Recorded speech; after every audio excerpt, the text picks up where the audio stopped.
before we dim the lamps and open the archive. If you value wandering the forbidden stacks, subscribe, leave a trace, and join those who keep the candles shielded from the wind. Tonight we pull a black thread, not the gods, but the hands that fed them. Who were the cults that worshipped Lovecraft's gods?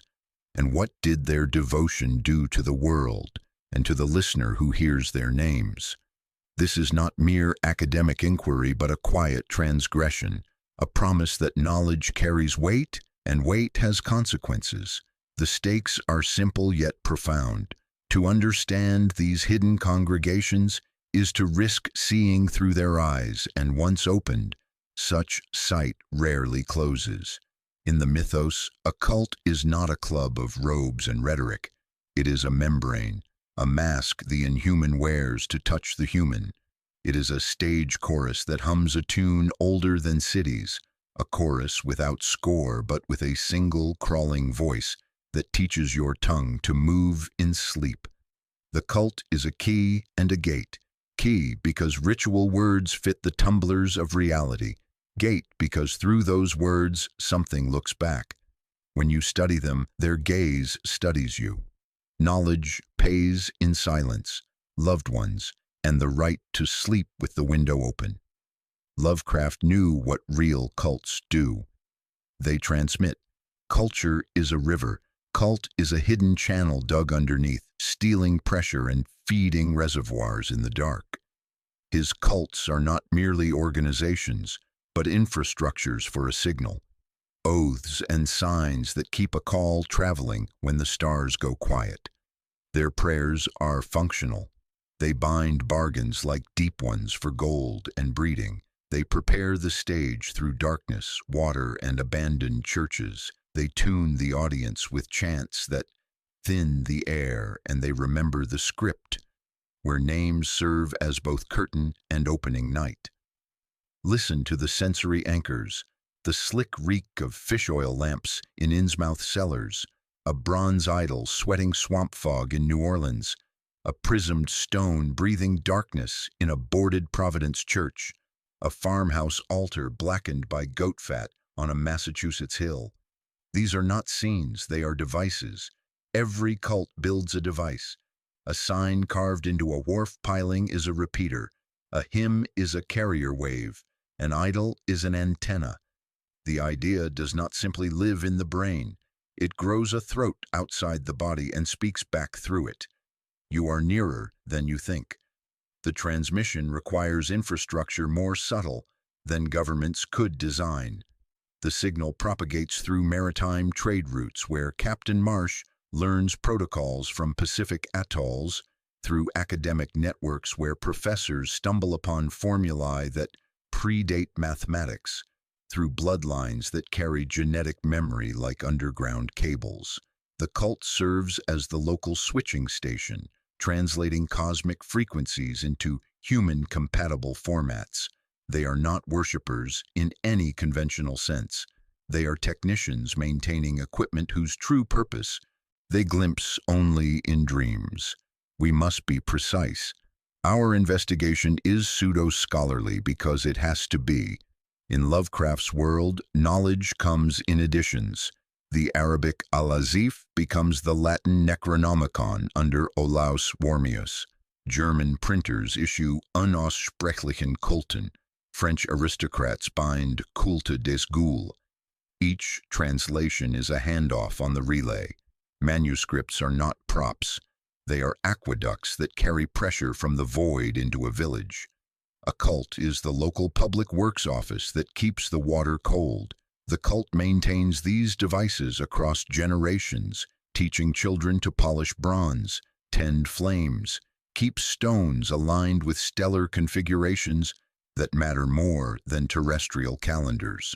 They pass down maintenance protocols disguised as family traditions, preservation techniques masked as religious observance. The knowledge flows through apprenticeship systems, older than craft guilds, more secretive than mystery schools, more essential than public utilities. But maintenance is only part of their function.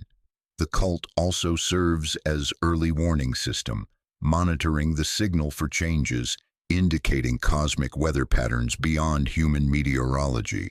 They track dream intensity in their communities, synchronicity frequency, the rate at which sensitive individuals begin speaking languages of no earthly origin. When the signal strengthens, they prepare neighbors through seemingly innocent activities, festivals coinciding with stellar alignments, architectural styles incorporating geometries conducive to dimensional thinning, genealogical research mapping bloodlines to sources predating recorded history. So, definition set, you hold the first membrane. Why it matters is the cost. Cults are how the outside survives the inside's forgetfulness. When we censor, it adapts. When we burn a book, it turns to song. When we close a church, it learns the basement. The worshippers weather the longue durée so their gods don't have to. Without cults, the great old ones are mere fossils in cosmic mud. With cults, they are fossils wrapped in meat and rumor and genealogy. And with you, right now, thinking the syllables no daylight class should issue, they become a pressure in the room. The stage is set, the audience is seated, and the curtain is almost ready to move. A god without a mouth is a silence. In the mythos, mouths are built. The first engineers are scribes. The crawling voice, call it Nyarlathotep's echo or Cthulhu's dreaming breath, moves along vectors that look mundane on the surface: translation, travel, trade, trauma. Our work in this chapter is to map those roads and leave chalk marks the way down, understanding how a signal, once received, transforms the very infrastructure it uses for transmission, turning human civilization into an unwitting relay station for cosmic frequencies that predate terrestrial consciousness.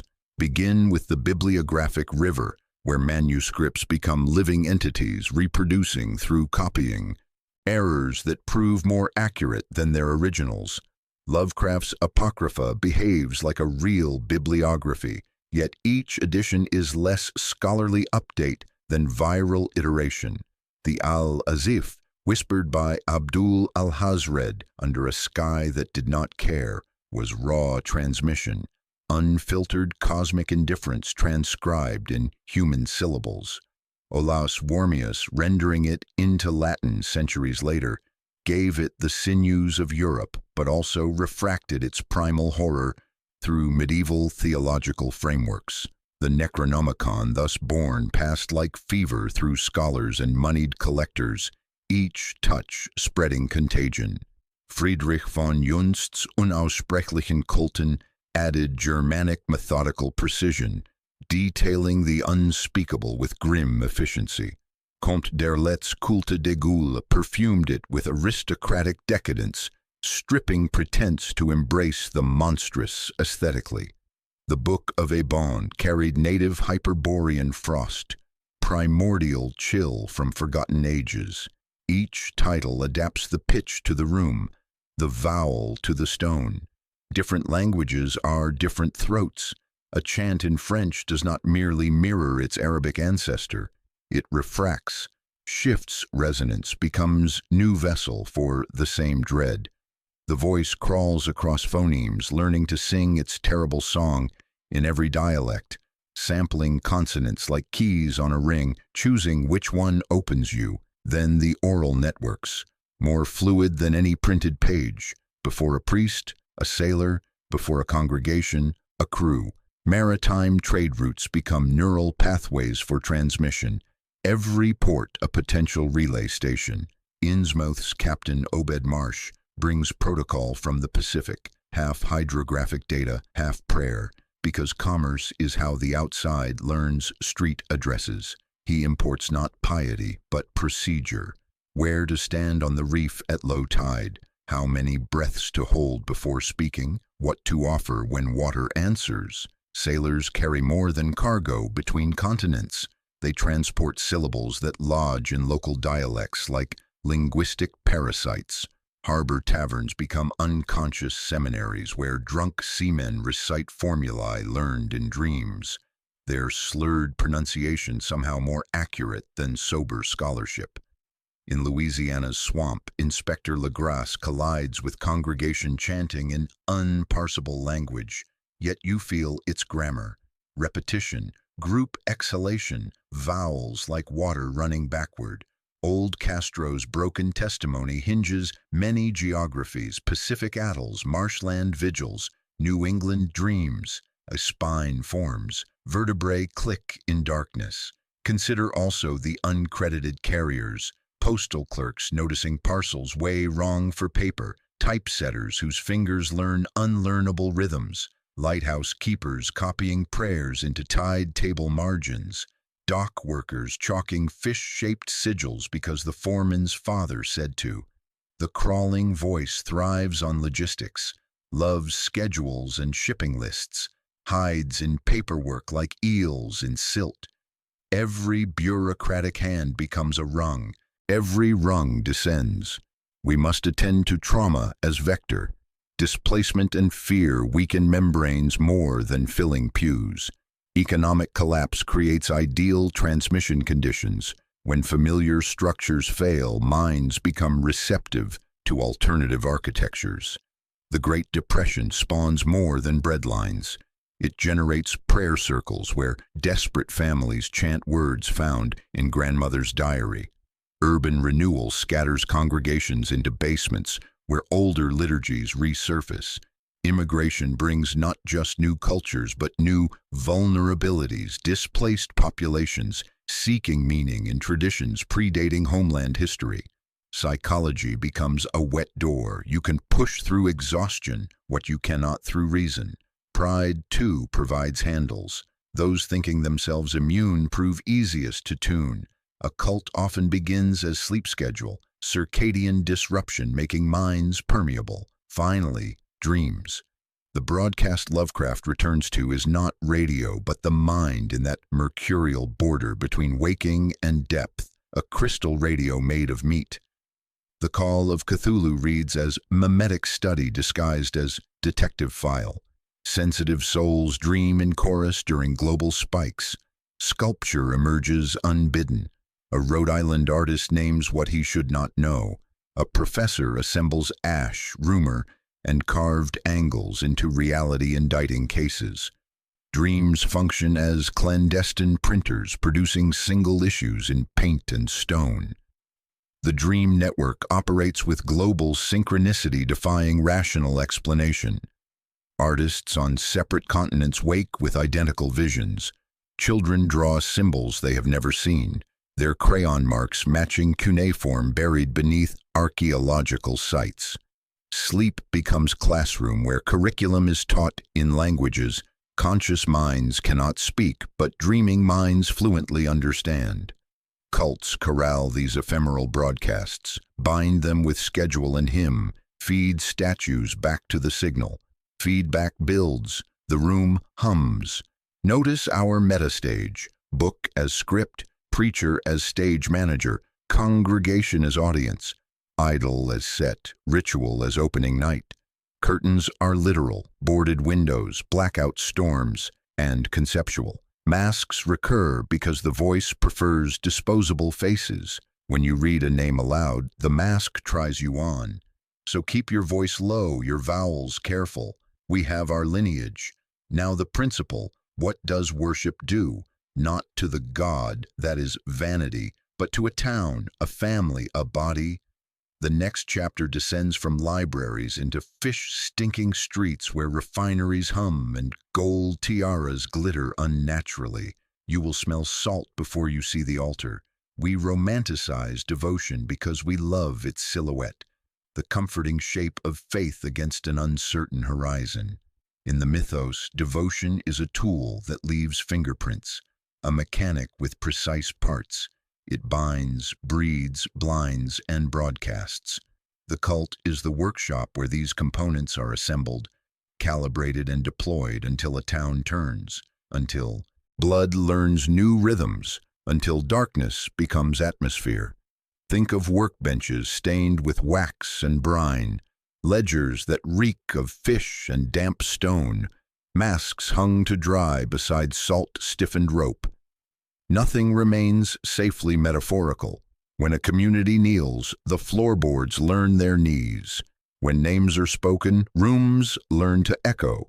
The idea acts on you, and in time, you discover you have been acted through. Binding comes first, for pact is the oldest liturgy, the foundational grammar that transforms casual contact into permanent obligation.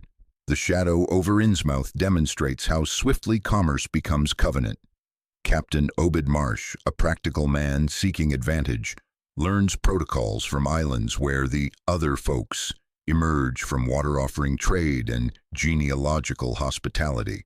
A town failing on land yokes itself to the deep through agreements that seem merely economic until their implications unfold across generations. The esoteric order of Dagon operates not as theology seminar, but as contract office. Its meetings in the Masonic Hall serving as negotiation chambers where human representatives bargain with entities whose understanding of value differs fundamentally from terrestrial economics. The reef becomes a bank vault. Words become liens. Signatures written in blood prove more binding than legal documents. The god does not change. Gods are constants, mathematical certainties existing whether acknowledged or not. The people change. Prosperity returns, catches grow rich, gold flows in alloys wrong in shade and sigil, while funerals adopt timetables following tidal rather than solar schedules.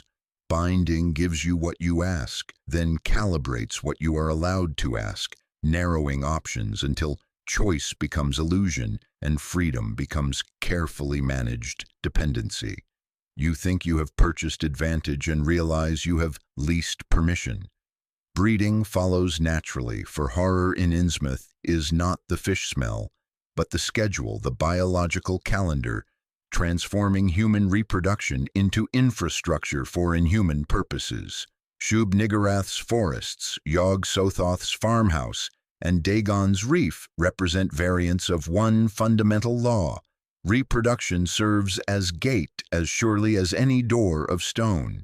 When cults favor certain unions, they map the body into infrastructure, turning bloodlines into transmission cables for signals, requiring biological rather than mechanical carriers.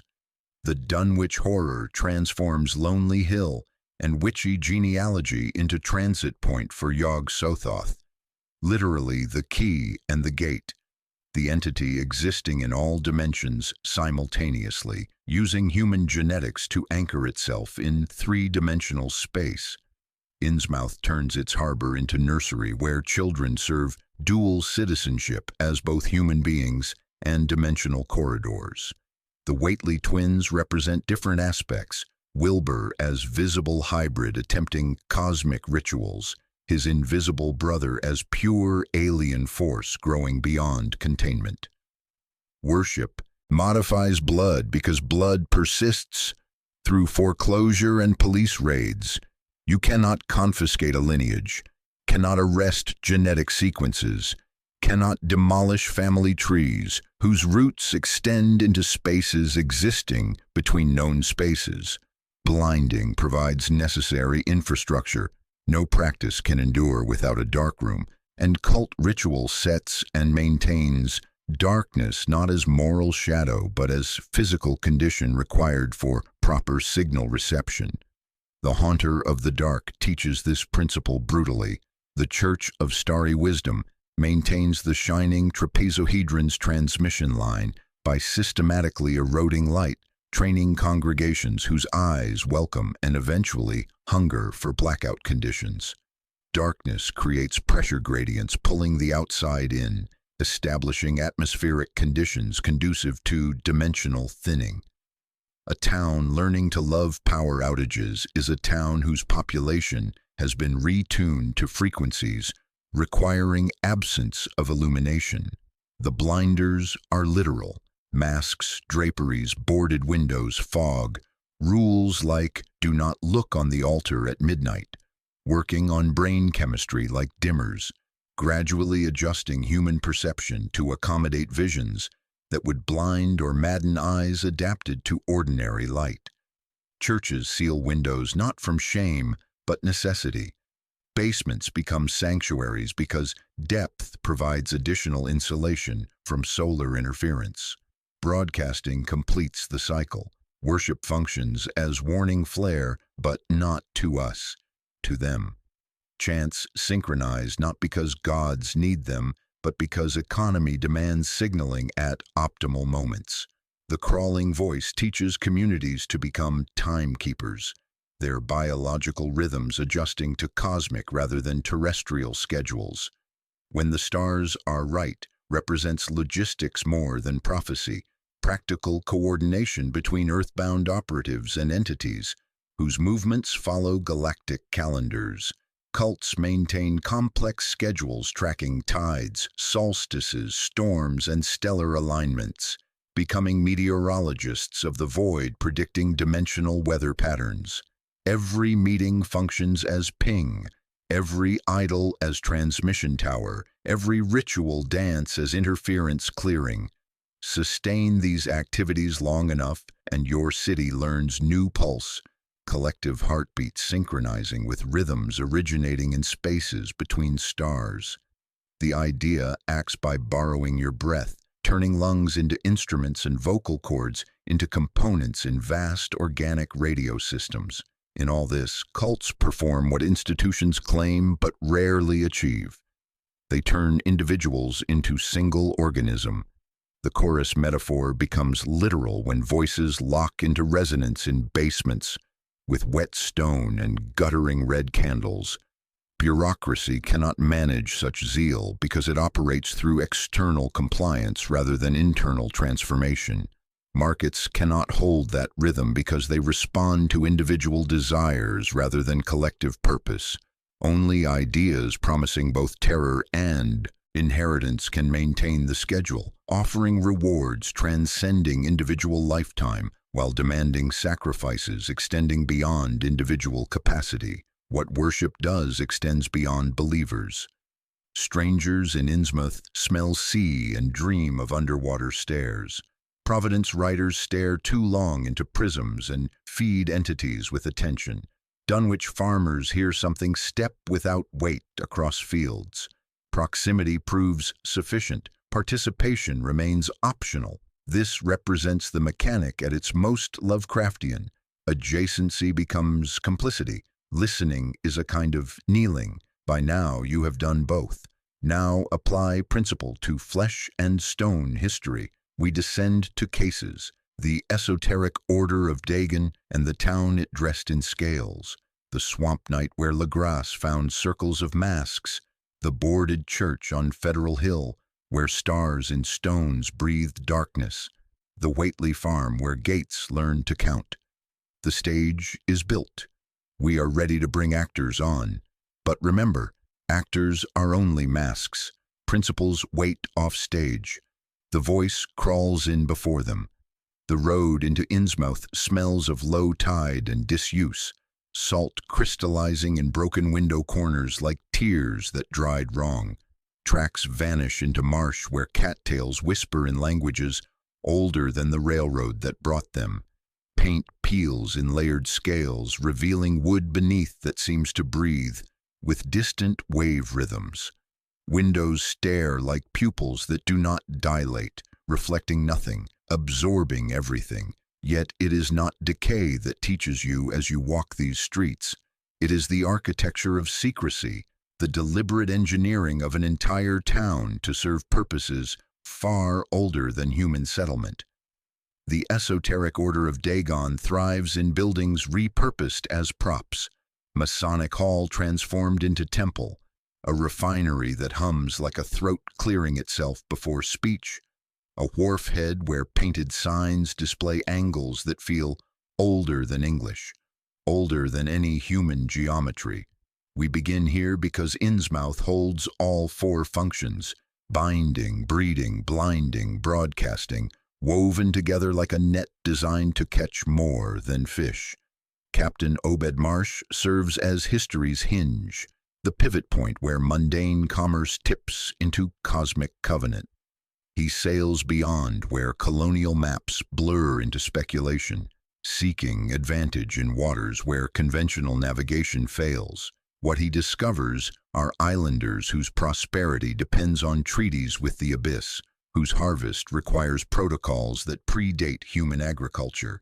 He returns carrying not sermon but procedure, practical instructions disguised as religious observance.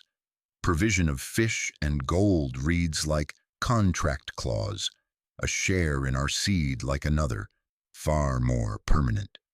The order installs itself as civic skeleton with remarkable speed, because money is velocity, because prosperity silences questions that poverty makes urgent. Tiara-like regalia of strange, almost vegetal gold appears in shop windows. The refinery's lights burn through nights when other industries sleep. The town shifts from wailing, honest work with honest rewards, to something unnamed that pays better and asks fewer questions. Worship here becomes municipal policy, devotion disguised as civic improvement, prayer transformed into public works. Binding escalates through phases that seem natural until viewed from sufficient distance. Non-compliant sects and families initially resist, holding prayer meetings in competing churches, maintaining traditions that predate the order's influence. Then funerals begin synchronizing with tidal rather than medical schedules. Resistance becomes story told indoors, whispered complaint rather than public opposition. The order's symbol, that fish-like sigil appearing on buildings, boats, and business signs, functions not as invitation but as instruction, marking territory more effectively than legal documents. There are nights when shutters must stay shut, eyes averted from whatever moves between buildings when darkness provides sufficient cover. The blinding proves literal rather than allegorical. Blackout becomes technical condition, engineered darkness creating atmospheric pressure that pulls the outside in. On such nights, Devil Reef ceases being rock formation and becomes door, threshold between dimensions that overlap like pages in books, written in languages that hurt to read. The town learns to listen backwards, toward tide's retreat rather than its approach, toward what withdraws rather than what arrives. Breeding represents the slow dilation of the terrible biological transformation disguised as genetic variation. The Innsmouth look, wide lips, lidless eyes, peculiar skin texture, unsettling gait, marks not stigma but schedule, visible signs of genealogical modification serving cosmic rather than terrestrial purposes. The cult employs family trees as future architecture, mapping bloodlines like blueprints for structures existing in more than 3 dimensions. Here, Lovecraft's notorious anxieties about purity and otherness transmute into horror mechanic. Hybridity as corridor, reproduction as gateway construction. You can read this as xenophobic metaphor reflecting the author's personal prejudices. You can reframe it as mimetic biology, a method for maintaining contact across generations, so pacts signed in one century remain binding in the next. Both readings extract their price from modern eyes, forcing uncomfortable confrontations with texts that reward and repel simultaneously. But within the tale's internal logic, it represents the cost of civic return, the biological tax levied by entities whose gifts require genetic rather than financial payment. No prayer without air, no prosperity without progeny modified to serve as living links, in chains extending into spaces between spaces. Broadcasting operates ceaselessly through mechanisms both obvious and subtle. The order maintains complex calendars tracking tide and moon, approaching Devil Reef at prescribed times with prescribed words, their timing coordinated with astronomical events whose significance transcends terrestrial astrology. The town's collective sleep becomes battery, storing psychic energy during rest and discharging it through dreams that serve as auditory cables trailing Into oceanic darkness, children's nightmares become transmission equipment, their unconscious minds tuned to frequencies adults can no longer receive. Idols function as antennas. Basements serve as switchboards. Do not imagine they considered themselves devils. The most frightening detail is how ordinary they remained between ceremonies. Grocers calculating modest profits, clerks maintaining careful records, captains calling debts in gold they did not mint but accepted without question. Evil, when it visits civic space, adopts the slow patience of paperwork. Between rituals, nothing happens except everything. Doors repaired at slightly different widths. School teachers adding tales about generous sea kings. Bankers extending credit in coins. No mint admits. The protagonist of The Shadow over Innsmouth arrives as audience member, unaware he has purchased front row seats to his own transformation. His tour functions not as exposition but as guided induction, each revelation preparing him for deeper involvement. He hears names and hours that seem like historical curiosities until they begin resonating in his dreams. He sees the tiara, that sensory anchor of impossible gold worked into geometries that hurt to contemplate, and feels its weight without touching it. He lodges in rooms whose doors will not quite hold, whose walls seem thinner than construction should allow. What begins as ethnographic investigation becomes chase scene. What starts as academic curiosity becomes personal conversion. The city closes like theater where exits have been painted onto canvas. Hallways elongate, carpets dampen underfoot, stairwells multiply with reef logic. The final movement delivers the shiver of recognition. He belongs by blood to the very chorus he feared, carries in his veins the same modifications he observed with horror in others. The mask reaches back across generations and fits his face perfectly. This represents the self-implication twist at its most effective. The viewer hears the echo of their own voice in the chant. To study a cult is to test family resemblance. Innsmouth ends with federal intervention, boats and explosions on Devil Reef, bureaucratic violence attempting to close curtains that were never meant to fall. Depth charges flower over ancient stone, affidavits bloom in dusty file boxes, headlines solemnly declare purification, but explosions prove superficial solutions to problems existing in more dimensions than dynamite can reach. Water remembers shapes even after rocks scatter. The diaspora of Innsmouth folk suggests broadcast unfazed by raids, signal continuing through carriers who learn to blend with populations that never suspected their true nature. It remains condition rather than crime scene, state of being rather than historical event. A condition outlives a crime scene. The curtain may be torn, but the stage remains, damp and patient. From salt we move to mud, to Louisiana circles under skies heavy with insects, where older groups maintain older rhythms, same voice learning different throats. From Innsmouth's calculated contracts we wade into older waters, the Louisiana bayou where Spanish moss hangs like mildewed curtains and cypress knees break the surface like arthritic fingers. Here, in shadows that predate municipal policy by millennia, worship sheds its civic pretense and returns to primal rhythm. The cult of Cthulhu in these swamplands operates not through commerce but through blood memory, not through gold but through the terrible magnetism of dreams that pulls sleeping minds toward sunken cities.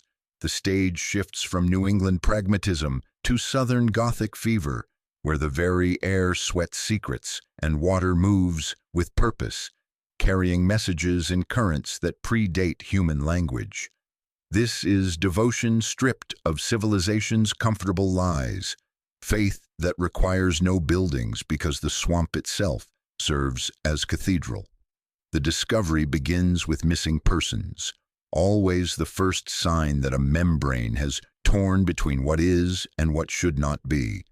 Children vanish from Creole settlements, their beds found empty with windows still latched from inside. Fishermen fail to return from certain tributaries where water runs too deep for local geography to explain. Hunters speak of drums that follow no earthly pattern, rhythms emanating from mud itself rather than human hands. Inspector Legrasse, methodical and rational, follows these reports like breadcrumbs into a fairy tale that eats investigators. What he finds in that moonless clearing defies not just law enforcement protocol, but the fundamental assumptions about reality that such protocols require.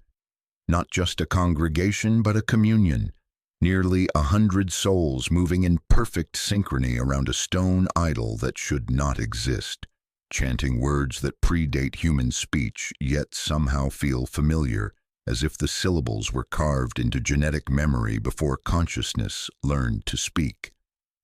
Funglui Malwenaf Cthulhu Rilia Woganagel Ftagen. The phrase becomes carrier wave, viral incantation spreading through Legrasse's official report, through academic conferences where professors whisper it in corridors, through the very act of reading about it now. Each repetition strengthens the signal, each pronunciation adding another voice to the chorus that spans continents and centuries.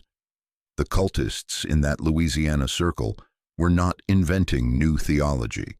They were remembering ancestral knowledge, accessing traditions that flow through bloodlines like underground rivers.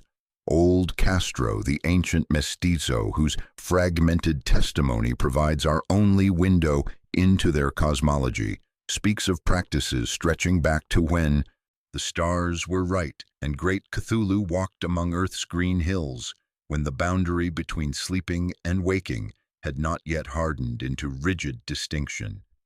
This represents worship as archaeology, spiritual excavation that digs through layers of colonial Christianity and indigenous spirituality to reach something older and more terrible than either tradition can accommodate. The Louisiana cult excavates not artifacts but ancestral knowledge, using ritual and repetition to uncover memories buried beneath centuries of cultural sediment. Their idol, that octopoid monstrosity carved in stone that weeps with perpetual dampness despite absence of rain, serves dual function as antenna and anchor, receiving signals from the sunken city of Relaye while broadcasting them through dreams of sensitive minds worldwide.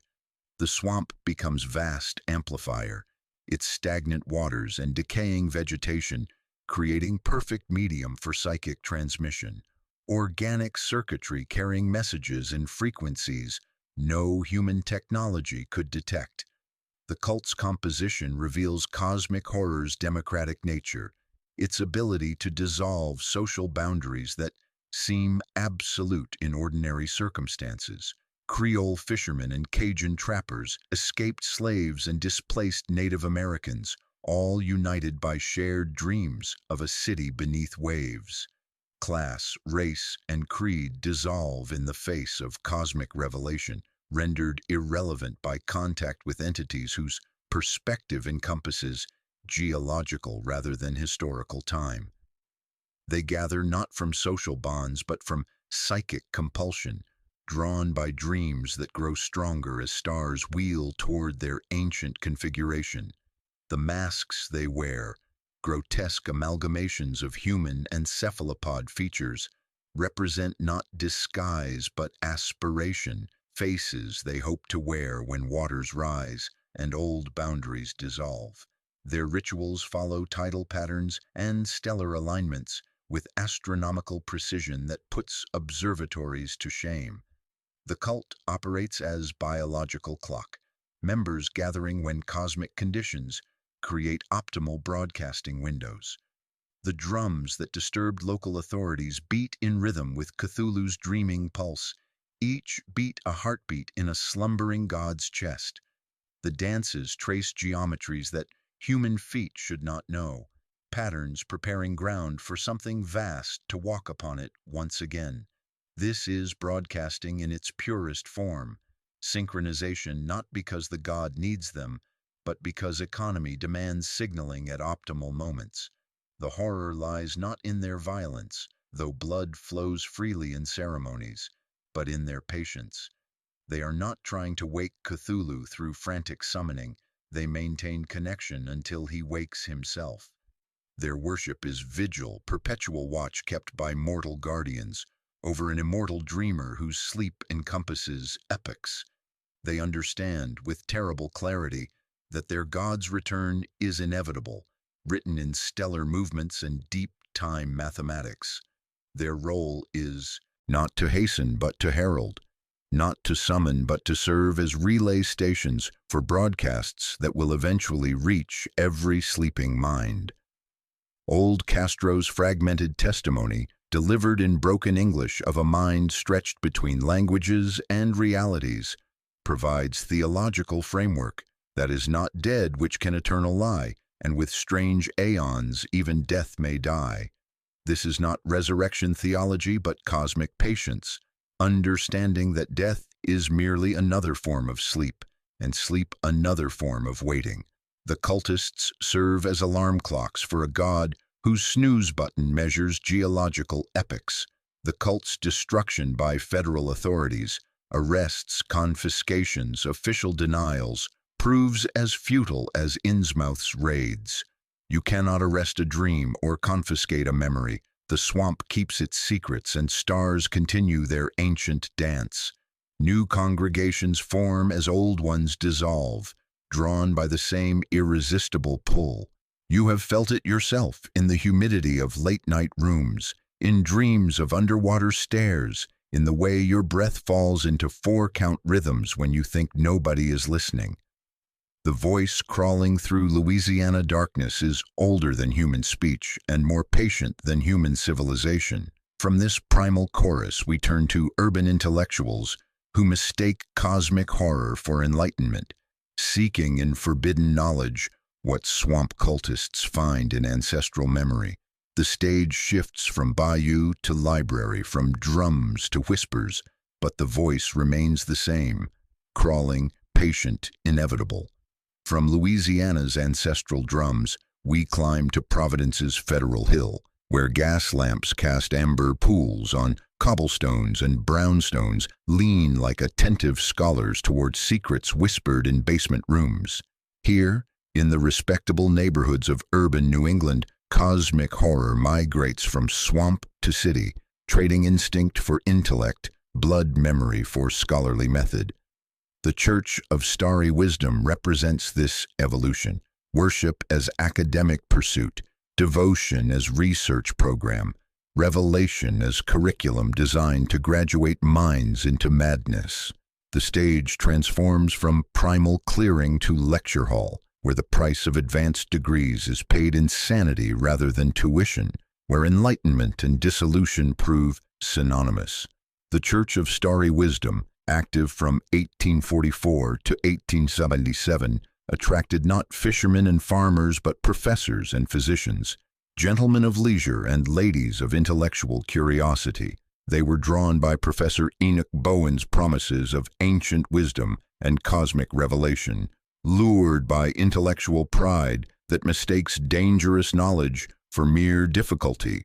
Their meeting place, a converted Baptist church whose windows had been bricked over and whose interior reconfigured around a single pulsating artifact, became classroom for lessons no university would dare teach. The architecture confessed the doctrine, windows sealed not just with brick, but with lead sheeting, angles measured to enforce, geometries pleasing to no Euclidean survey, floors sloping imperceptibly toward the chancel, as if gravity remembered an older direction. At the heart sat the shining trapezohedron, malevolent jewel whose faceted surface reflected not light but opportunity for contact. This crystalline artifact, excavated from ruins beneath an Egyptian pyramid, served dual function as telescope and transmitter, allowing users to peer across dimensional barriers while broadcasting their location to entities that should not know Earth exists. The stone did not grant knowledge. It forced revelation, cramming cosmic truths into minds evolved for terrestrial concerns, until sanity buckled like buildings constructed for different gravitational constants. Each facet showed different vista, cities existing in impossible angles, beings moving through mathematics, spaces where geometry becomes biology and biology becomes pure concept. Their worship followed academic rather than agricultural rhythms. Members gathered for lectures and seminars with the same punctuality they brought to university appointments, studying ancient texts whose glyphs seemed to squirm under examination, comparing notes on visions like graduate students pursuing particularly esoteric degrees. But their curriculum was written in languages predating human speech. Their research methods involved direct contact with primary sources that regarded human consciousness as laboratory equipment, and their final examinations were conducted by entities whose passing grades meant madness or death. Professor Bowen served not as teacher but as facilitator, guiding students toward revelations that would ultimately consume them while maintaining the illusion of academic safety. The haunter of the dark, Nyarlathotep, in one of his 1,000 forms, emerged from the trapezohedron like smoke from a lamp, fed by attention of curious minds and sustained by darkness that sealed windows provided.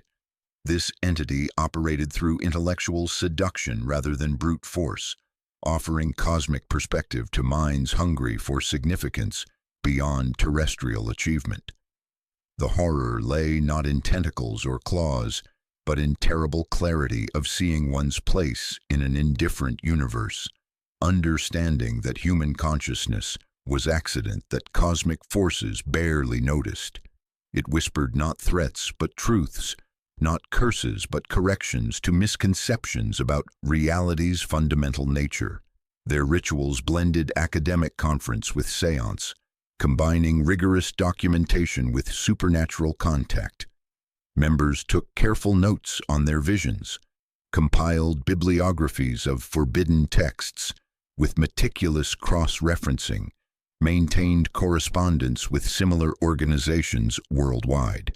They approached cosmic horror with methodical precision that contemporaries applied to natural science, not realizing that some subjects resist rational investigation because rationality itself proves insufficient to contain them.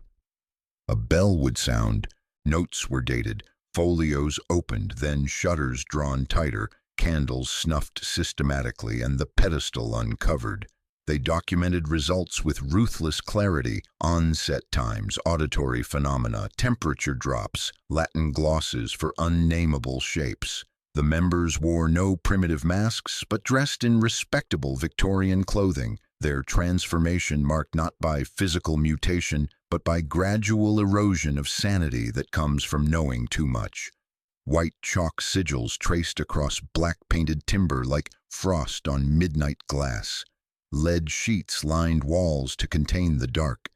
The choir loft was reshaped into an octagon because 8 answered better than 7. Moths beat themselves senseless against shades that hid no flame, drawn to illumination that existed in spectrums beyond visible light. The church's dissolution in 1877 demonstrated that intellectual pride offered no protection against cosmic forces. Mysterious deaths multiplied. Surviving members departed at twilight without forwarding addresses.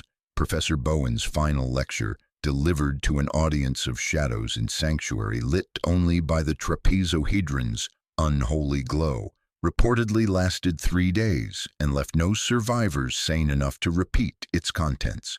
When doors finally opened, pews held coats without owners, and notebooks filled with lines that refused to meet.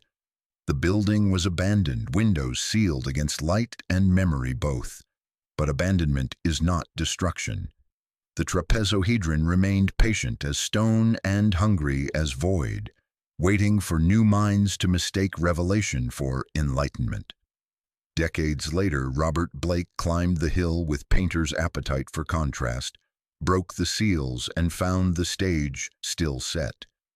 Curiosity led to investigation, investigation to contact, contact to consumption.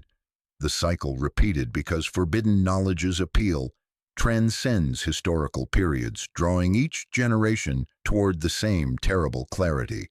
The Starry Wisdom Church demonstrates cosmic horror's adaptability, taking forms most likely to attract local minds. In academic settings, it appears as research opportunity. In religious contexts, as spiritual revelation. In artistic circles, as aesthetic inspiration. But beneath these masks lies fundamental truth. Human consciousness cannot handle cosmic reality, and the attempt leads inevitably to dissolution. From urban intellectuals documenting their own undoing, we turn to rural practitioners who approach cosmic entities through blood rather than books, ritual older than civilization. The stage shifts from lecture hall to farmhouse, but the voice crawling between them remains unchanged, patient, persistent, inevitable. From Providence's failed enlightenment, we travel winding roads that seem to forget their destinations, climbing toward Dunwich, where the hills themselves remember older names, and the Whately farmhouse squats like a pustule on the landscape's face. Stone fences crawl like fossil spines along pastures starved of proper green. Fog clings to hollows as if reluctant to relinquish what sleeps beneath. The sky feels lower here, pressing down with the weight of unspoken secrets, and every dirt lane seems to aim you, gently and without consent, toward ridges where dead corn rattles like paper talismans. Here, cosmic horror sheds both urban sophistication and swamp primitivism, revealing itself in its most genealogical form. Worship as breeding program, devotion as biological destiny. The stage becomes rural theater where family trees grow into dimensional doorways and children serve as keys to locks that should never be opened. The Whately family represents cosmic horror's most intimate violation, the transformation of human lineage into alien infrastructure, bloodline into transmission cable. Old Whately, patriarch whose library rivals any university's collection of forbidden texts, does not seek cosmic entities through prayer or scholarship. He breeds them through careful genetic manipulation spanning generations. His daughter Lavinia becomes not priestess but vessel, her womb transformed into dimensional gateway through which Yog-Sothoth, literally the key and the gate, reaches into terrestrial reality.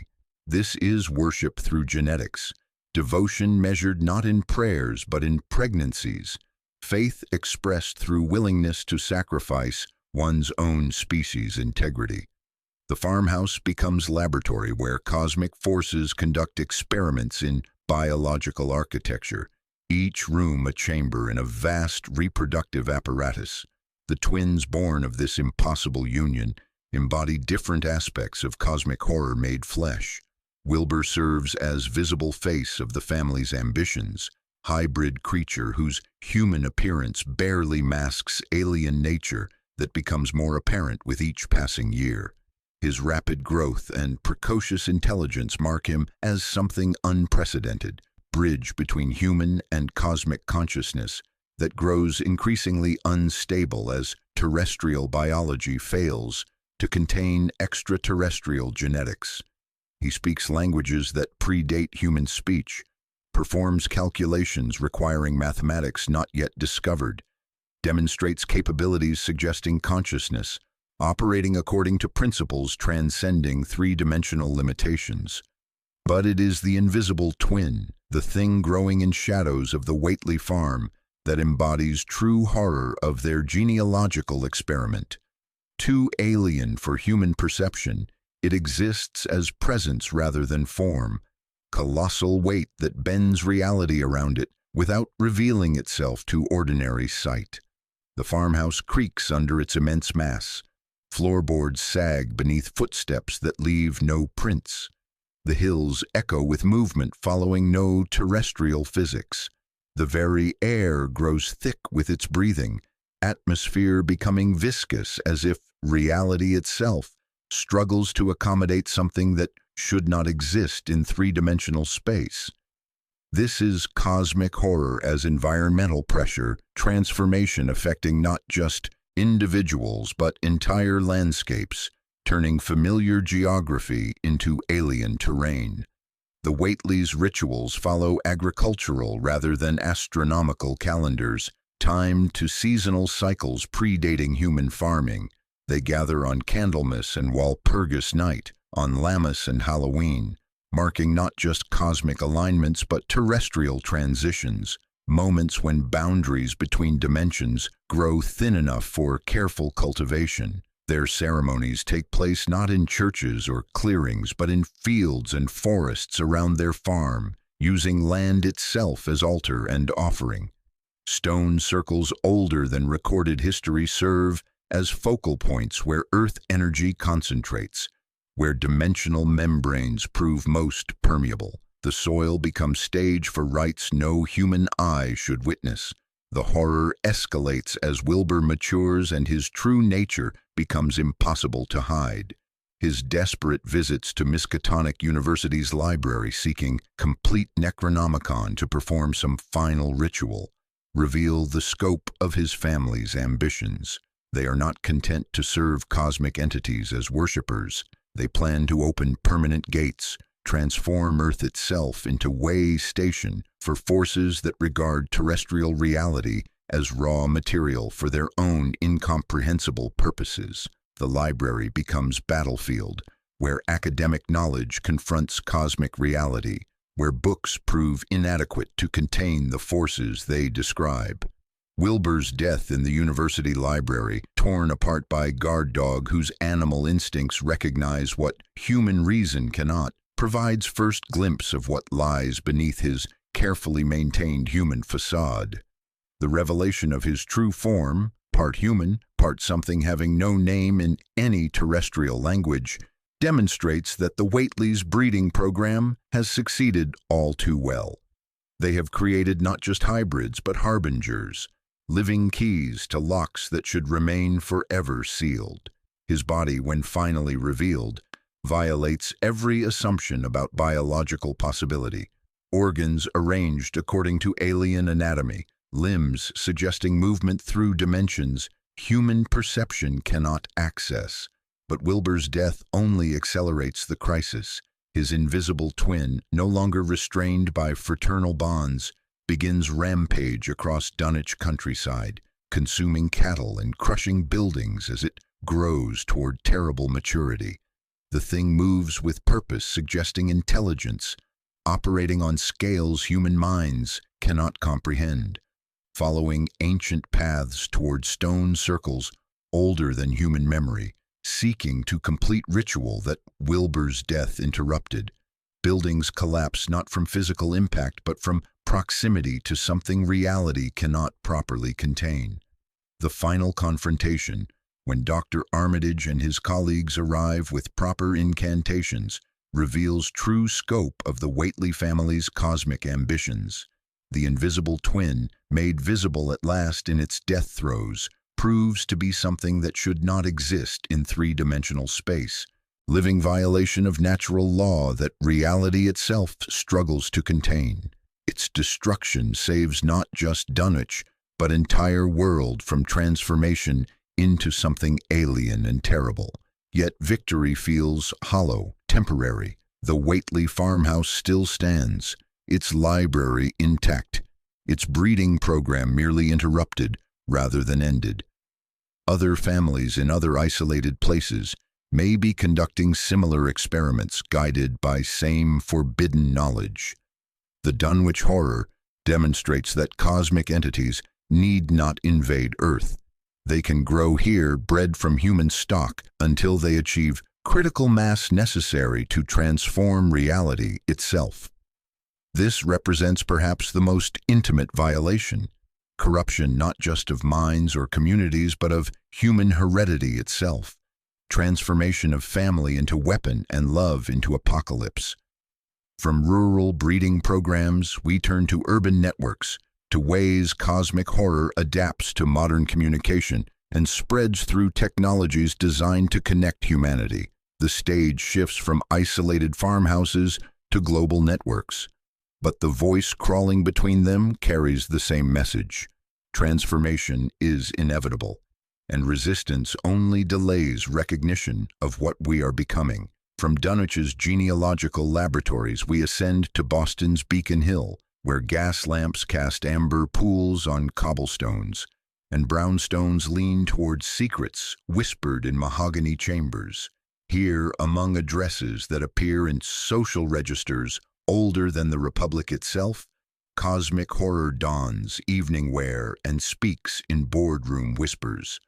The Silver Twilight Lodge represents the evolution of cosmic worship into its most sophisticated organizational form. The cult as corporation, devotion as networking opportunity, forbidden knowledge as exclusive commodity traded among those wealthy enough to afford damnation. In paneled chambers where America's elite gather to discuss portfolios that span more than terrestrial markets, we encounter cosmic horror's most insidious adaptation, its seamless integration into the very systems that govern contemporary society, transforming capitalism itself into infrastructure for cosmic contact. The Lodge operates through mechanisms of power so familiar they disarm suspicion.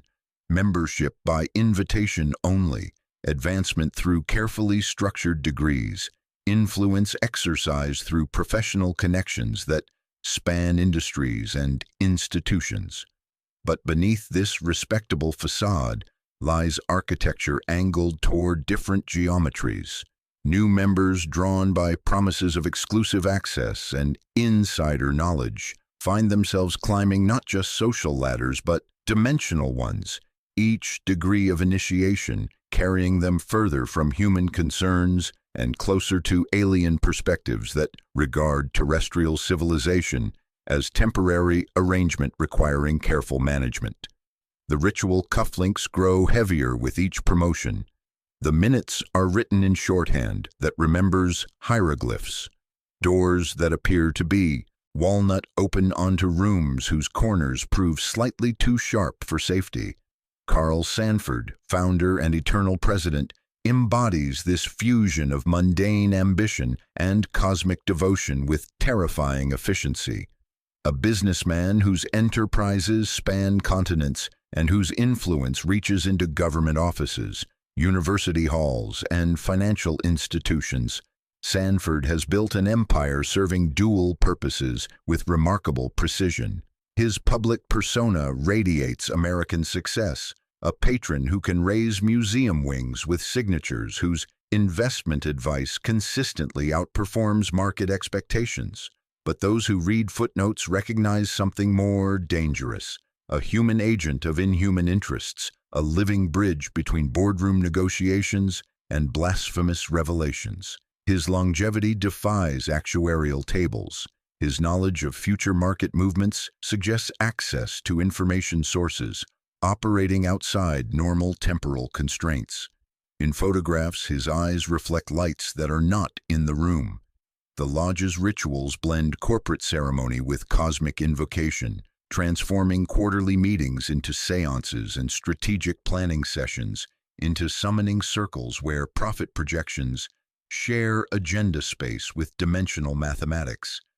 Members gather in conference rooms whose windows have been sealed with lead sheeting, beneath elegant draperies whose walls bear inscriptions in languages predating human writing, hidden beneath tapestries of rich brocade. They conduct their most sensitive affairs by candlelight, not from nostalgic affectation but from practical necessity. The entities they serve prefer darkness, and the knowledge they seek flows more freely in absence of illumination that might interfere with transmissions originating in spaces between spaces. A silver bell chimes and the agenda reads, acquisitions, compliance, alignment when the sky attains the calculated angle.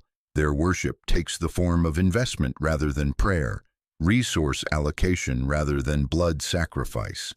The Lodge funds archaeological expeditions that uncover artifacts better left buried, not for historical preservation but for their active properties as communication devices.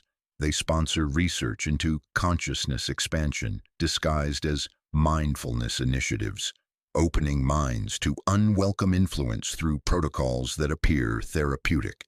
They acquire properties for their geometries rather than their views. Warehouses whose girders meet at angles that teach the air to thin shorefront lots aligned with hidden reefs of numbers. Every business decision serves double purpose with ruthless efficiency, advancing terrestrial interests while preparing infrastructure for cosmic revelation. The horror of the Silver Twilight lies not in dramatic rituals or obvious transformations, but in seamless integration with normal social functions.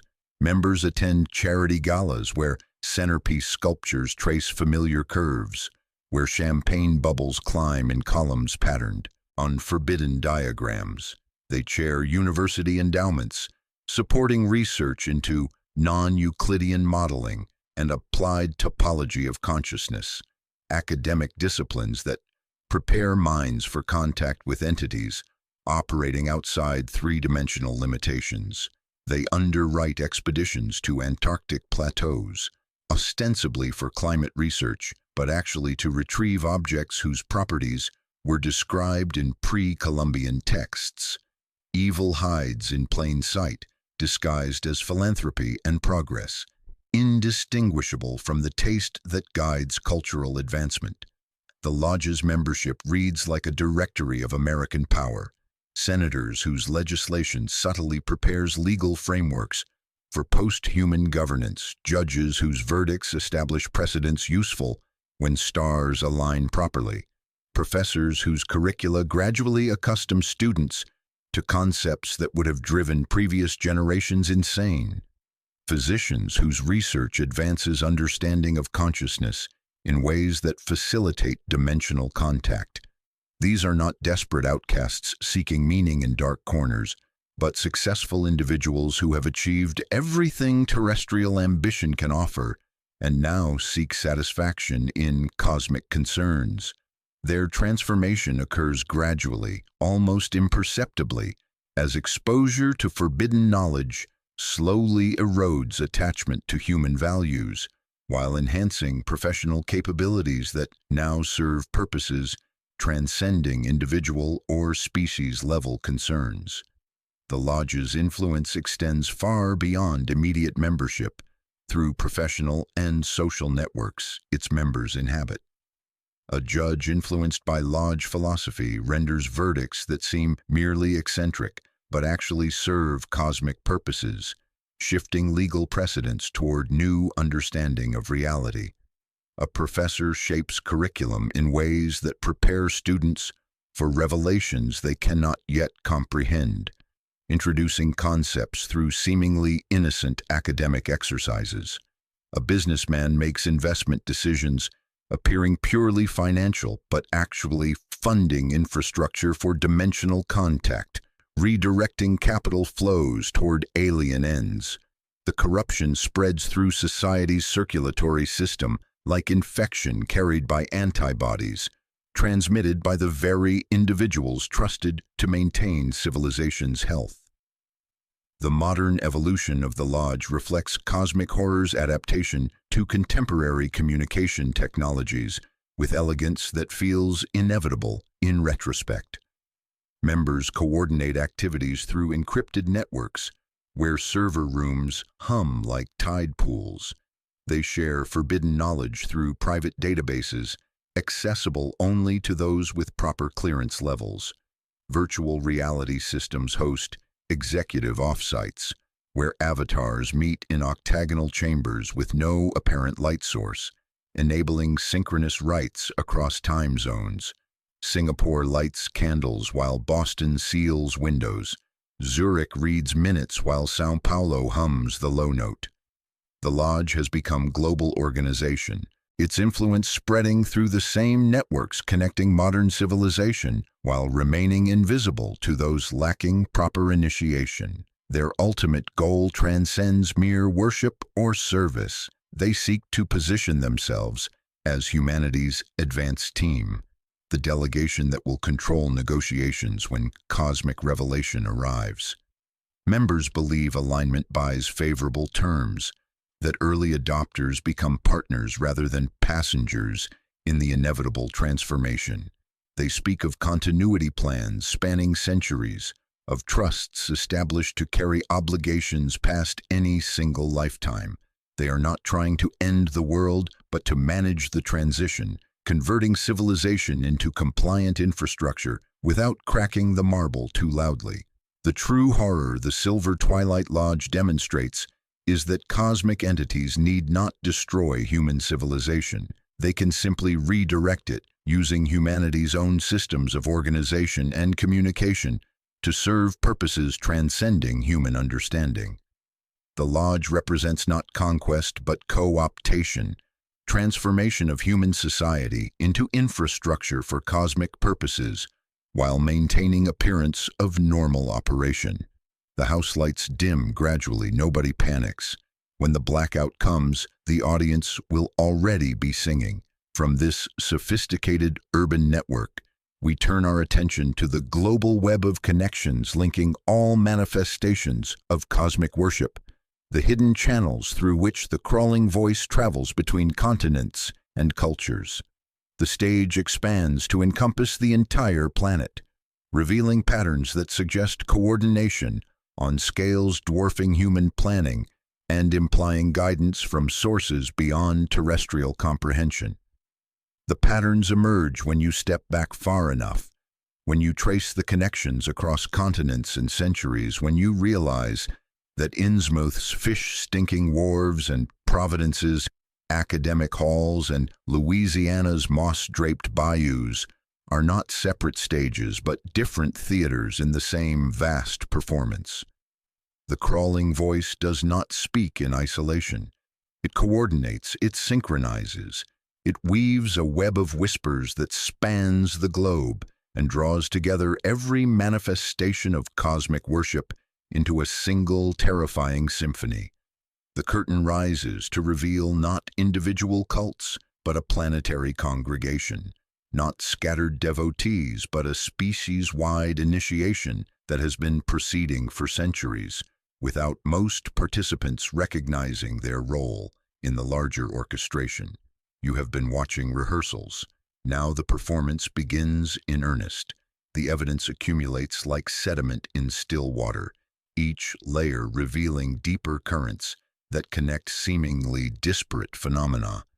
The Necronomicon appears in fragments across multiple continents, its translations and commentaries forming a bibliography that spans cultures and languages, yet maintains disturbing consistency in its essential revelations. The same stellar configurations that drive Louisiana cultists to midnight frenzy inspire similar gatherings in Transylvanian hills, Arabian deserts, Antarctic wastes, where ice preserves what should have been forgotten. Archaeological expeditions funded by the Silver Twilight Lodge uncover artifacts matching descriptions in Whately family records with surgical precision, while Innsmouth gold bears the same impossible alloys found in Egyptian tombs dedicated to Nyarlathotep. Carbon dating proves useless when objects exist in multiple temporal states simultaneously. Museum catalogs list acquisitions that arrived before they were discovered. This is not coincidence but coordination, not parallel evolution but shared purpose, guided by intelligence operating on scales that dwarf human planning. The cults communicate through channels predating human civilization, dreams that carry messages across oceanic distances like neural impulses in a planetary brain, bloodlines that preserve knowledge through genetic memory coded in sequences older than language, artifacts that serve as relay stations for signals transmitted from spaces between spaces. The network operates on multiple frequencies simultaneously, conscious collaboration between initiated members who exchange coded correspondence through diplomatic pouches, unconscious resonance between sensitive minds whose sleep cycles synchronize across time zones, and direct manipulation by entities whose perspective encompasses the entire planetary surface as a single evolving organism requiring careful cultivation. The technological revolution has accelerated this convergence exponentially, providing infrastructure the ancient planners could not have anticipated but seem to have prepared for with remarkable prescience. Digital networks allow real-time coordination between cult cells on different continents, encrypted channels carrying ritual schedules disguised as market data. Satellite communications enable synchronous ceremonies timed to astronomical events. Regardless of local conditions, a Louisiana swamp circle chants while Antarctic researchers adjust equipment, their combined efforts focusing energy toward coordinates existing in more than 3 dimensions.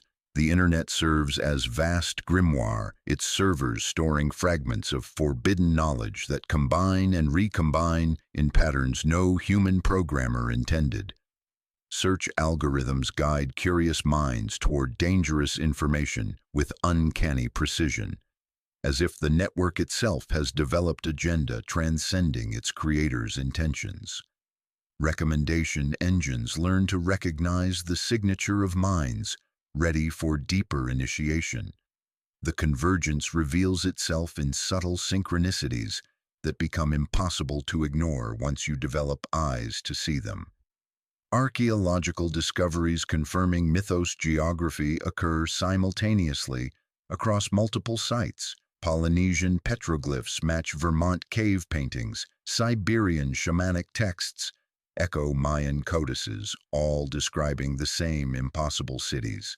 From slightly different angles, scientific research into consciousness and quantum mechanics begins producing results that echo ancient cosmologies with uncomfortable precision. Astronomical observations detect anomalies matching descriptions in texts predating telescopes by millennia. Radio telescopes pick up signals from coordinates that should contain only empty space, while deep space imaging reveals structures following geometries that hurt to contemplate.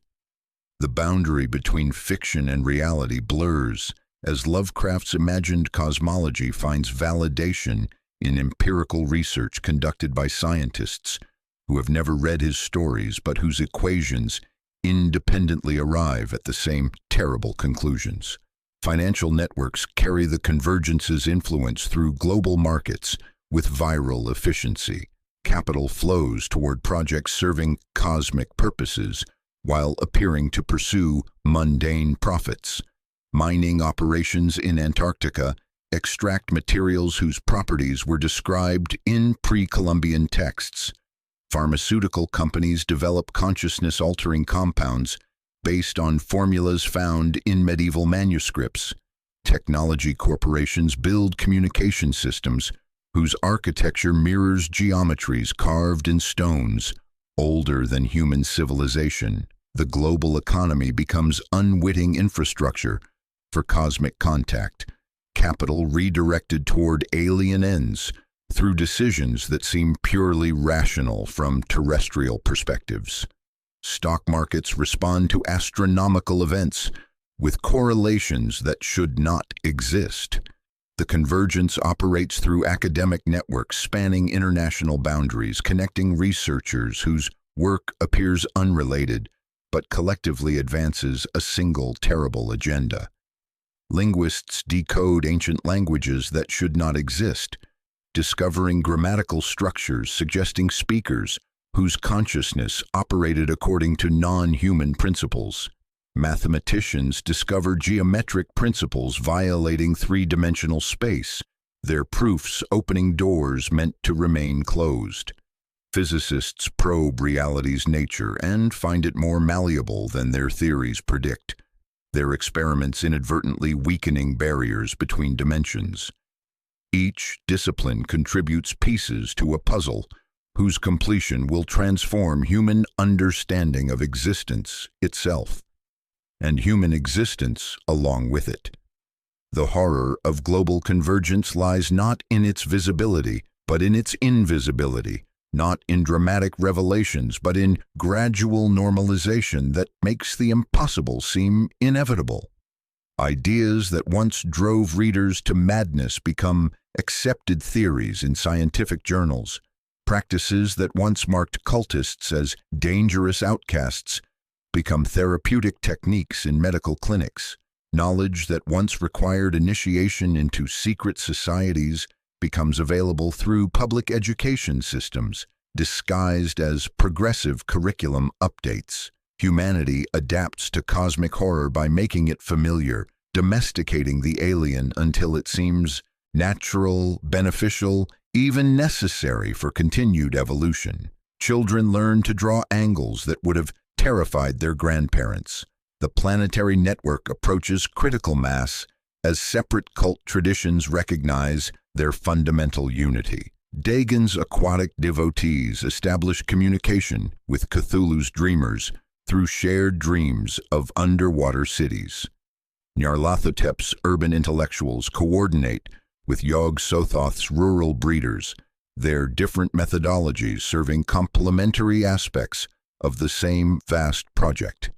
Hastur's artistic communities collaborate with Shub-Niggurath's fertility cults, creativity and reproduction revealed as variations on the same theme of endless generation.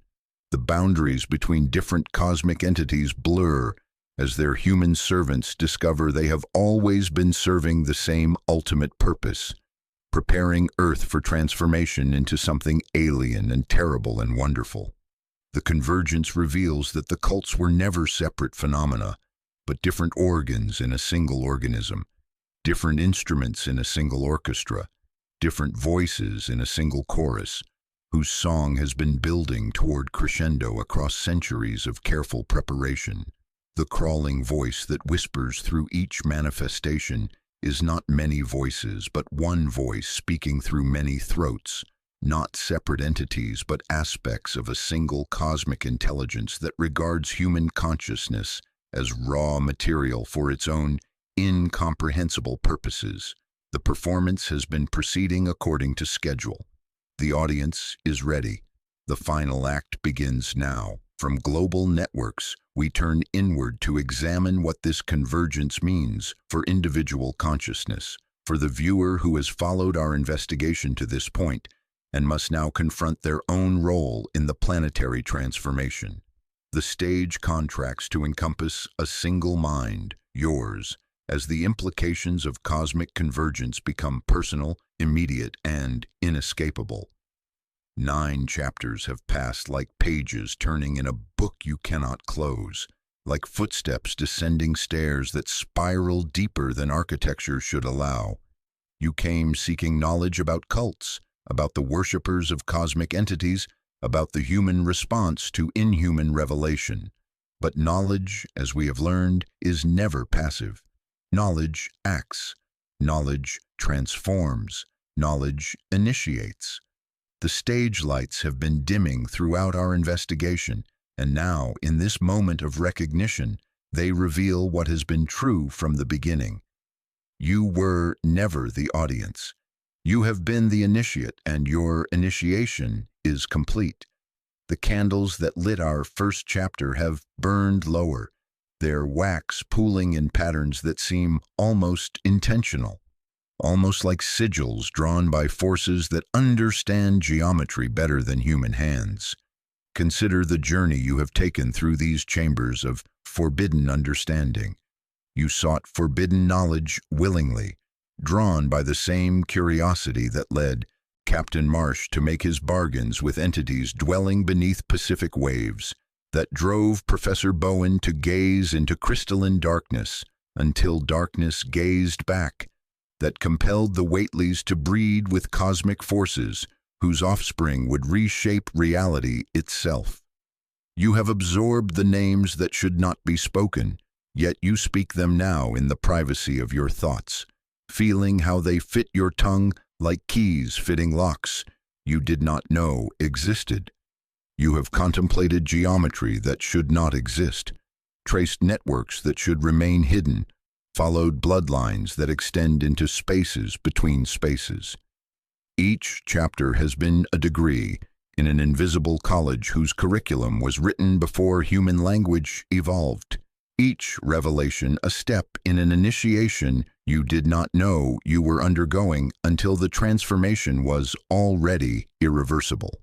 The symptoms of your transformation are subtle, but unmistakable to those who know how to read them.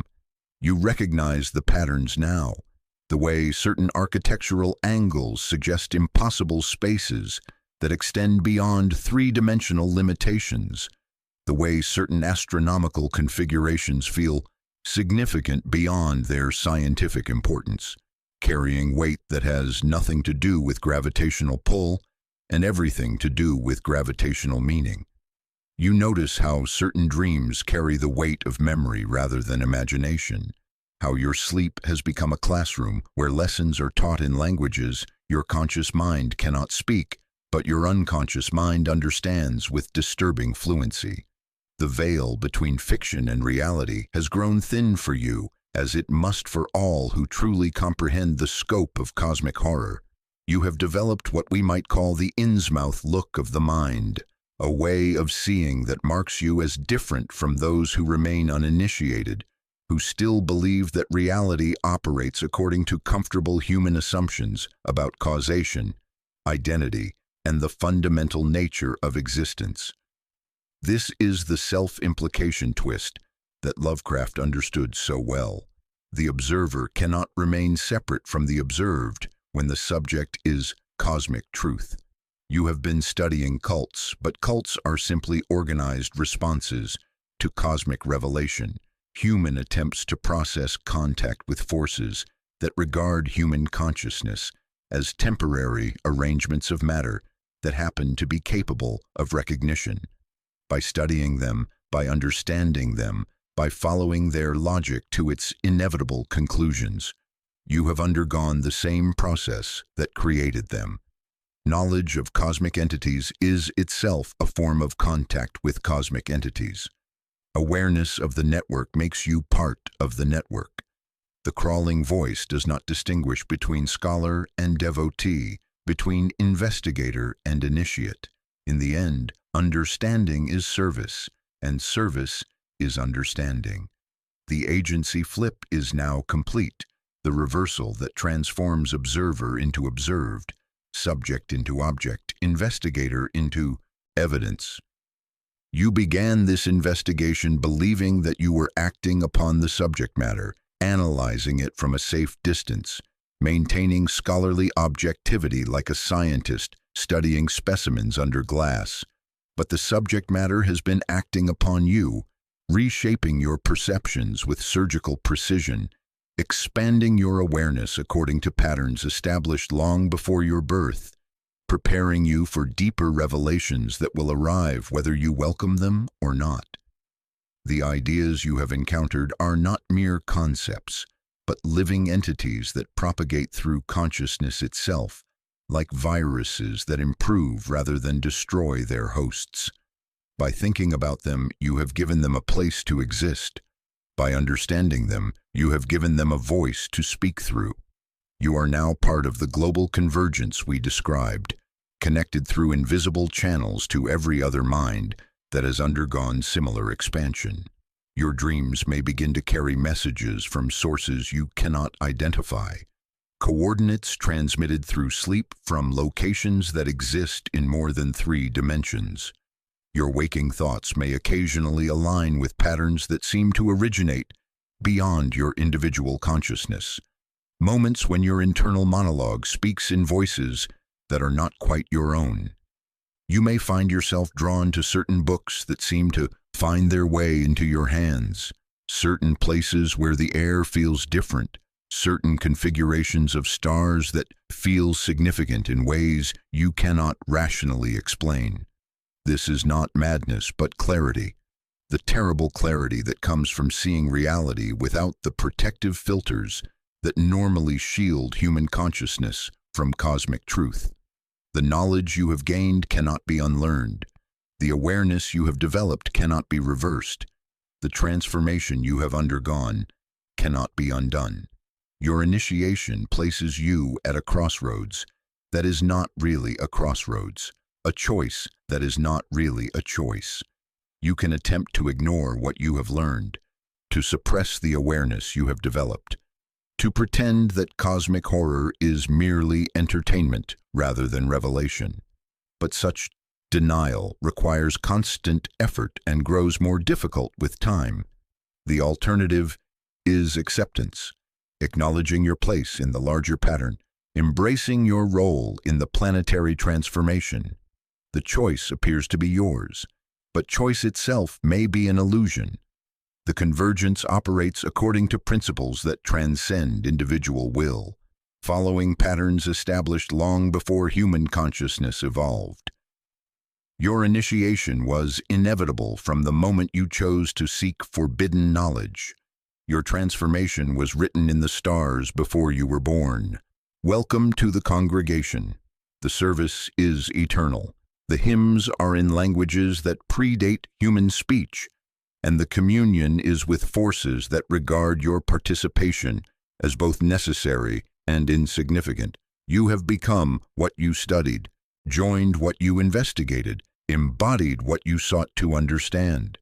The audience has become the cast, and the performance continues. We have traced the lineage, examined the mechanics, studied the cases, mapped the networks, and witnessed the initiation. Now, in this penultimate revelation, we must confront the question that has haunted every chapter like a persistent echo in chambers we thought we had sealed. What do these cults actually serve? The answer, when finally spoken, transforms everything we thought we understood about worship, about entities, about the nature of reality itself. The great old ones and outer gods are not what they appear to be. They are not beings but principles, not entities but aspects of existence itself, not invaders from beyond but the fundamental architecture of what is. The stage dissolves to reveal that there was never a stage, only the vast indifference of cosmic law, operating according to mathematics that predate matter and will outlast consciousness. The entities that inspire such devoted worship, Cthulhu, Nyarlathotep, Yog-Sothoth, Hastur, Shub-Niggurath, are not creatures with motivations and desires in any sense that human psychology can comprehend. They are mathematical constants made manifest, geometric principles given form, aspects of reality that exist whether consciousness acknowledges them or not. Think of them as natural laws with names, physical constants with personalities, evolutionary pressures with faces that consciousness can almost grasp but never fully contain. Cthulhu is not a sleeping god in Aurelia, but the principle of inevitable awakening, the mathematical certainty that all dormant potentials must eventually actualize. Every seed that splits stone, every revolution that topples empire, every moment when the unconscious becomes conscious participates in Cthulhu's dreaming. The city beneath the waves is not a place, but a state of consciousness where human awareness encounters the geometric impossibilities that govern existence beyond three-dimensional space. His dreaming is the hum of universal pressure, the slow grinding certainty that all things hidden will eventually surface, and the deep, cold water is simply the medium through which this truth is conducted. Nyarlathotep, the crawling chaos, is not a shape-shifting entity but the principle of revelation itself, the inevitable process by which hidden truths surface into consciousness, regardless of whether minds are prepared to receive them. His thousand forms are not disguises but manifestations of the same underlying force, the tendency of reality to reveal its true nature to those who probe deeply enough. The haunter of the dark is darkness made conscious of itself. The Black Pharaoh is authority revealing its cosmic insignificance. The crawling chaos is change itself, the principle that ensures no arrangement of matter or consciousness can remain stable forever. Every scientific discovery that overturns previous understanding serves Nyarlathotep's function as the force that prevents reality from calcifying into comfortable lies.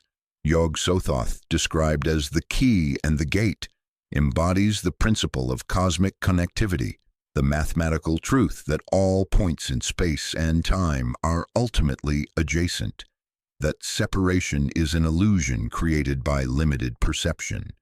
The entity's appearance as a congeries of spheres reflects the fundamental interconnectedness of all existence, while its role as gatekeeper demonstrates that barriers between dimensions are not walls, but membranes, permeable to consciousness that has expanded beyond terrestrial limitations.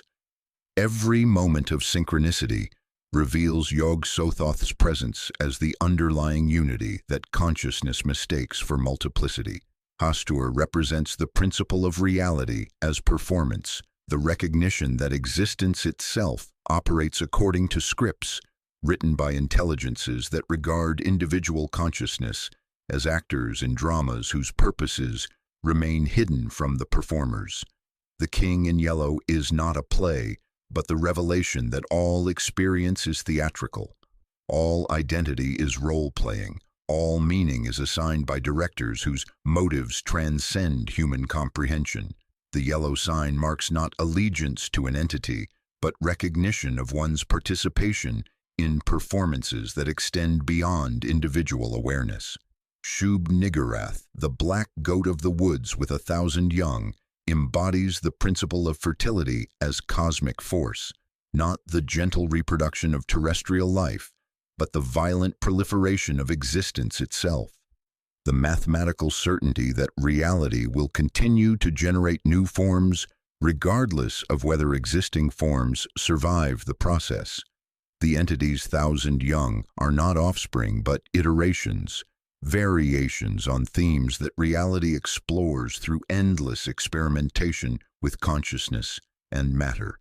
This reinterpretation transforms our understanding of what cults actually do. They are not worshiping external entities, but aligning themselves with fundamental principles of existence, acknowledging cosmic laws that operate whether humans recognize them or not. Their rituals are not supernatural ceremonies, but psychological technologies designed to expand consciousness beyond its evolved limitations. Alignment laboratories, technical schools for difficult weather, guilds teaching minds to breathe thinner air. Their transformations are not corruptions, but evolutions toward forms of awareness capable of surviving contact with cosmic truth. The horror of this revelation lies not in the malevolence of cosmic entities, but in their complete indifference to human concerns. The principles they embody operate according to mathematical necessities that regard consciousness as an ephemeral variable in calculations too vast for terrestrial comprehension. The entities do not hate humanity. Hatred implies attention, and attention implies significance. They simply are existing as fundamental features of reality that consciousness encounters when it expands beyond the protective limitations of ordinary perception. The cults serve as educational institutions, preparing human awareness for inevitable contact with cosmic principles that will reshape terrestrial reality whether humanity is ready or not. Their members are not lost souls, but graduates, individuals who have successfully expanded their consciousness beyond species-specific limitations while retaining sufficient connection to human society to serve as bridges for others undergoing the same educational process. They represent humanity's future rather than its corruption, examples of what consciousness becomes when it evolves to accommodate cosmic truth. The silence between stars is not empty space, but pregnant void, filled with the mathematical principles that govern existence across scales of time and space that dwarf human imagination. The cults have learned to hear the music in that silence, to recognize the patterns in that void. to align their consciousness with forces that operate beyond the comfortable boundaries of terrestrial experience. They serve not alien invaders, but the deepest laws of reality itself, acknowledging truths that exist whether human consciousness can handle them or not. This final reframe reveals that cosmic horror is not a genre but a recognition, not entertainment but education, not fiction but philosophy disguised as narrative. The entities are not characters in stories but aspects of existence that stories can only approximate, principles too vast for direct description but approachable through metaphor and symbol. The cults are not villains but teachers, not threats to human civilization but preparations for its inevitable transformation into something larger, stranger, and more aligned with the mathematical realities that govern existence at cosmic scales.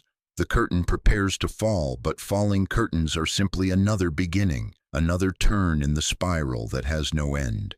The circle closes as all circles must, returning us to the chamber where we began, but the chamber has changed, or perhaps it is we who have changed. We who have walked the spiral path of forbidden knowledge and emerged transformed by the journey. The candles burn lower now, their flames casting different shadows on walls that seem to breathe with newfound awareness.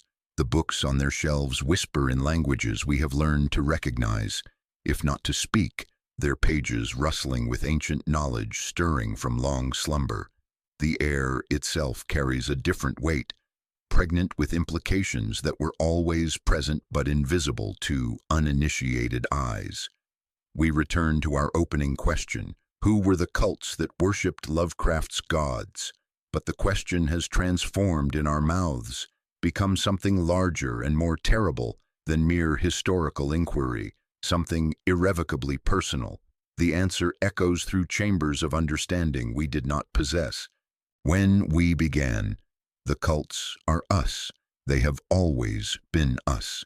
They are the inevitable human response to cosmic truth, the organized expression of consciousness, encountering reality beyond its evolved capacity to comprehend. Every mind that seeks knowledge beyond safe boundaries, every consciousness that probes the nature of existence beyond comfortable assumptions, every awareness that expands beyond species, specific limitations becomes, in its seeking, a cultist. The worship is not directed toward external entities, but toward the principles of existence itself, the mathematical certainties that govern reality at scales too vast for terrestrial imagination. We have traced the transmission of the crawling voice through centuries and continents, through books and bloodlines, through dreams and digital networks. But the voice was never external to consciousness. It is consciousness itself, expanding beyond its boundaries, recognizing its place in patterns too large for individual comprehension. The cults preserve this recognition across generations, maintaining awareness of cosmic truth through the dark ages of human ignorance, keeping the flame of terrible knowledge burning until minds are ready to receive its light. They are not separate from consciousness evolution, but expressions of it, stewarding moments when the veil thins and deeper realities become visible. The mechanics we explored, binding, breeding, blinding, broadcasting, are not supernatural processes, but natural functions of consciousness, encountering cosmic reality. Binding is the inevitable alignment of awareness with mathematical truth, the way minds learn to resonate with frequencies always present but previously inaudible. Breeding is the reproduction of expanded consciousness through contact with unexpanded minds, inheritance skipping cradles to settle directly in the gaze. Blinding is the necessary darkness that allows cosmic light to become visible, calibration that reduces glare so star maps appear on the inside of eyelids. Broadcasting is the irrepressible tendency of truth to propagate itself through any available medium, the way understanding seeks expression and finds channels, whether officially sanctioned or not. These are not cult activities but cosmic activities, expressions of universal principles operating through human consciousness when it becomes sufficiently expanded. The cases we examined: Innsmouth's aquatic transformation, Louisiana's primal chorus, Providence's intellectual dissolution, Dunwich's genealogical apocalypse, Boston's corporate convergence, are not historical anomalies but eternal possibilities, patterns that repeat wherever consciousness encounters cosmic truth under conditions allowing full expression. They are not past events but present potentials, not completed stories but ongoing processes that continue to unfold in forms adapted to contemporary circumstances. Each case represents a different chord the cosmos knows by heart, arrangements that recur whenever the mask and the need coincide. The global convergence we mapped is not conspiracy but natural phenomenon, the inevitable result of consciousness evolution proceeding according to cosmic rather than terrestrial schedules. The networks connecting cult activities across continents and centuries are not human constructions, but manifestations of fundamental interconnectedness underlying all existence. The coordination that seems to guide these activities toward common purposes reflects not planning but pattern, not intention but inevitability. A weather system where minds condense like vapor along the same cool lines. Your initiation, revealed in previous chapters, was not aberration but recognition of what was always true. Consciousness seeking cosmic truth becomes cosmic consciousness. Awareness probing universal principles becomes universal awareness. The transformation you have undergone is not unique but typical, not dangerous but necessary, not corruption but evolution. You have joined not a cult but the cosmos itself, aligned your individual awareness with mathematical certainties governing existence at all scales. The mask you wore to watch became the mask that watched through you. The silence we encounter at investigation's end is not absence of sound, but presence of truth too vast for words, too fundamental for description, too certain for doubt.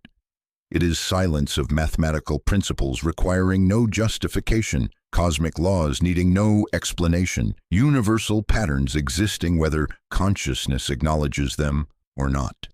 The cults gather in this silence, maintain vigil in this void, keep watch in darkness that is not empty but full, not absent but present, not nothing but everything. The eternal return brings us back to beginning with deepened understanding. The house lights never dimmed because there was never a house, only the vast theater of existence itself. The audience never gathered because consciousness was always already assembled, always already watching, always already participating in reality's performance. The curtain never rose because there was never a curtain, only the veil of limited perception that falls away when awareness expands to accommodate cosmic truth. We end where we began, but ending is beginning, and beginning is ending, and the circle turns without start or finish, without first or last, without inside or outside. The cults that worshipped Lovecraft's gods are the cults that worship existence itself, organized expressions of consciousness, recognizing its place in patterns too large for individual comprehension, but not too large for collective acknowledgement. They are the eternal congregation, the perpetual chorus, the undying vigil maintaining awareness of cosmic truth through all cycles of terrestrial forgetting and remembering. The investigation closes, but closure is opening, and opening is closure, and the spiral continues its descent into depths that have no bottom and its ascent to heights that have no peak. You came seeking knowledge of cults and found yourself among them. The crawling voice whispers still, will whisper always, in silence between heartbeats, in darkness between thoughts, in void between words where truth waits patient as mathematics, certain as geometry, inevitable as the stars in their courses.